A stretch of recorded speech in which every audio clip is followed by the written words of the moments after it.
Hyderabad dies and മൗട്ട്സിൻ്റെ plot number 47 ഫാക്ടറിയിലാണ്. ഇത് ഇമ്പോർട്ടഡ് ആയിട്ടുള്ള ഒരുപാട് മെഷീനറികൾ സാറിൻ്റെ കയ്യിലുണ്ട്. ഈ മെഷീനറി L&T ഡിമാൻഡ് ചെയ്തിട്ടുള്ള L&T DIMAG കൊളാബറേഷനിൽ ഇന്ത്യയിൽ ഉണ്ടാക്കുന്നതാണ്. അത് കൊളാബറേഷൻ എന്ന് പറയുന്നത് നമ്മുടെ ജർമ്മനിയാണ്. DIMAG ഇത് injection moulding plastic injection mould. It can be automatic mould. അത് ഡൈനനുസരിച്ച് manned or unmanned. Die automatic production ഉള്ളതാണെങ്കിൽ ആളുടെ ആവശ്യമില്ല.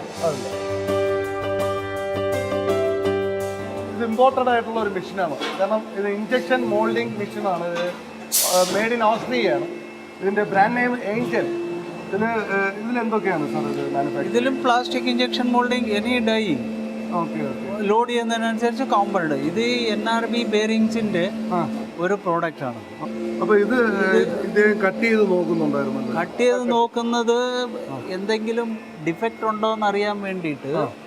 ഇവിടെ ബ്ലൂ ഹോളോ എന്തെങ്കിലും പ്രോബ്ലം ഉണ്ടെങ്കിൽ അതിവിടെ അറിയുമത്. അതിനാണ് കട്ട് ചെയ്ത് നോക്കിയിട്ട് എവറി 1 hour 10 കോമ്പണൻസ് കട്ട് ചെയ്യും. അത്രയും ക്വാളിറ്റി നമ്മൾ നോക്കണം. എന്തെങ്കിലും പ്രോബ്ലം ഉണ്ടെങ്കിൽ ഇത് കമ്പ്യൂട്ടറാണത്. ഇവിടെ പിന്നെയും സെറ്റിംഗ് ചെയ്യണം. ഇത് ഡ്രയർ. ഈ മെറ്റീരിയൽ മോൾഡിങ്ങിന് പോകുന്നതിന് മുമ്പ് ഇതിൽ മോയ്സ്ചർ ഉണ്ടാവാൻ പാടില്ല. അതിനുവേണ്ടി ഡ്രൈ ചെയ്യുന്നതാണ്. ഇതിൻ്റെ പേര് ഡീഹ്യൂമിഡിഫയർ.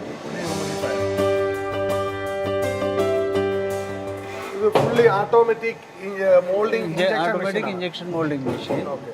ഇപ്പോൾ ഈ ഡൈ നടന്നിട്ടിരിക്കുന്നത് ബെയറിംഗ് കോമ്പൗണ്ടാണ്. ഇത് ആളുടെ ആവശ്യമില്ല, മാൻപവറിന്റെ ആവശ്യമില്ല. ഇല്ല. ഓട്ടോമാറ്റിക്കലി അത് മോൾഡ് വീണോളും പിന്നെ ക്ലോസ് ആയിക്കോളും. മെറ്റീരിയൽ ഇഞ്ചക്ട് ആവും.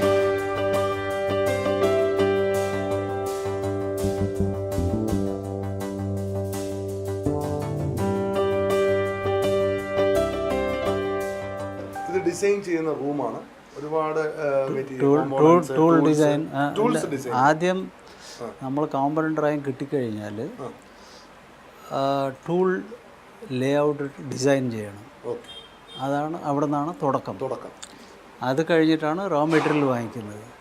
പിന്നീട് അപ്പോഴത്തേക്ക് പിന്നെ ഡിസൈൻ റെഡി ആയി കഴിഞ്ഞാൽ മാനുഫാക്ചറിൻ്റെ എല്ലാ പാർട്ട് ഡ്രോയിങ്ങും ഡിസൈൻ ഉണ്ടാക്കും. അല്ലാതെ 3D മോഡലും ഉണ്ടാവും. അപ്പോൾ ഈ 3D മോഡലിൽ നിന്നാണ് നമ്മൾ മെഷീനിങ്ങിലോട്ട് ഇത് മോഡൽ ട്രാൻസ്ഫർ ചെയ്തിട്ട് അവിടെ നിന്ന് ടൂൾ പാത്ത് കൊടുത്തിട്ട് മെഷീനിങ് ചെയ്യുന്നത്.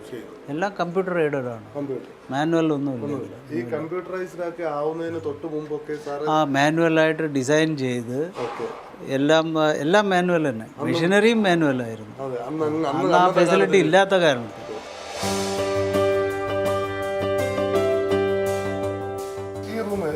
ഈ റൂം മെട്രോളജി റൂം എന്ന് പറയും. ഈ നമ്മൾ ടൂള് ഉണ്ടാക്കുന്ന കോമ്പണന്റുകളും എന്ന് വെച്ചാൽ പ്രോസസ്സ് ചെയ്തുകൊണ്ടിരിക്കുമ്പോൾ തന്നെ ഇൻസ്പെക്ട് ചെയ്യും. ഒരു ഓപ്പറേഷൻ കഴിഞ്ഞിട്ട് ഇൻസ്പെക്ട് ചെയ്യാം. ഫൈനൽ അതേ. ഇതിപ്പോൾ ഇതിൻ്റെ ഒരു ഇലക്ട്രോഡാണ്. പക്ഷേ ഇത് നമ്മൾ ഉപയോഗിക്കുന്നതിന് മുമ്പ് ഇത് ശരിയാണോ ഇല്ലയോ എന്ന് നോക്കണ്ടേ. ആ ഇൻസ്പെക്ഷനും ചെയ്യാം. പിന്നെ ഫൈനൽ പ്രോഡക്റ്റ് ഇപ്പോൾ ഇതേപോലത്തെ കോമ്പണൻ്റാണത്. അതും ഇൻസ്പെക്ട് ചെയ്ത് നമ്മൾ റിപ്പോർട്ട് കൊടുക്കണം. ഡൈമെൻഷണൽ റിപ്പോർട്ട് കൊടുക്കണം അവർക്ക്. അത് ഓക്കെ ആണെങ്കിൽ മാത്രമേ പാർട്ട് അക്സെപ്റ്റ് ആവുള്ളൂ.